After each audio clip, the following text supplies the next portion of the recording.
everyone, Sarah here with Taylor Memorial Library. Welcome back to another episode of Shelf Talk, a super informal conversation of everything research, reference, and instruction. Today we will be talking about the importance of digital deep reading, and the questions I want to tackle are: how has technology changed the way we read? How does reading from a screen affect learning? And how can we read more deeply in digital environments? So let's get started. Education across the world is taking place virtually right now.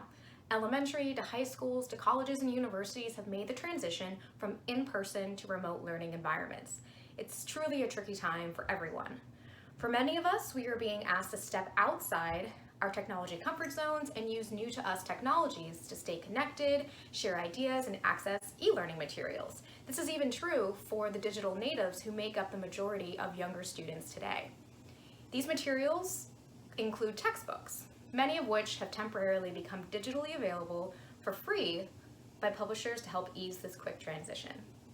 Many of our students at Centenary use print copies of course texts physically on reserve at the library, and they were worried when the library building had to close.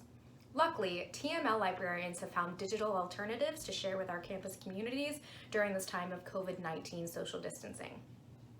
As great as this is, we as educators and students and lifelong learners cannot forget that ebooks can be equally convenient and inconvenient to learning processes. One reason is because our brains work differently in virtual environments, especially when it comes to reading and reading comprehension. Many of us are on devices or looking at screens up to 12 hours a day, constantly reading words and being exposed to information that our brain subconsciously reads. That's a lot of info. Because of this, our brains have grown used to skimming for the gist rather than for deeper understanding. This, of course, raises a dilemma for educators who encourage the critical thinking and analytical skills that come from deep reading, or the active process of thoughtful and deliberate reading carried out to enhance comprehension and enjoyment of a text.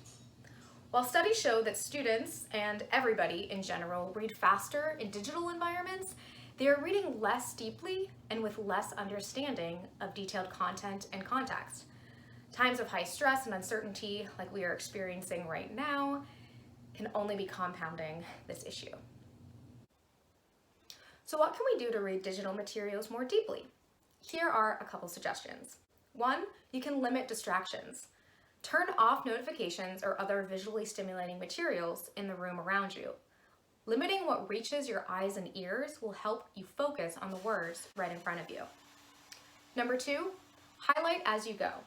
Even if you aren't using the highlighting and annotation features available in your e-reader app, simply using your cursor to highlight chunks of text as you go will help your eyes from wandering.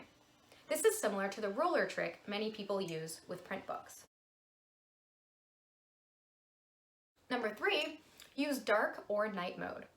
Consider changing your screen settings so that the background is black and the text is white, instead of the other way around. This can be easier on your eyes over an extended period of reading. Number four, engage in social dialogue. Talk about what you've read with someone else. Sometimes this can take place in an online forum or discussion board, but don't forget that whoever you are physically socially isolating with are always good options too. It's likely they want a break from whatever they're working on as well. So before I go, I want to leave you with a quote from Craig Maud, a writer on the future of books and digital reading. He said, "I think nostalgia is very quickly replaced with convenience." Our devices, ebooks, and e-texts are the most convenient way to read right now. Many libraries have expanded the number of digital checkouts, and publishers have offered free copies of digital content.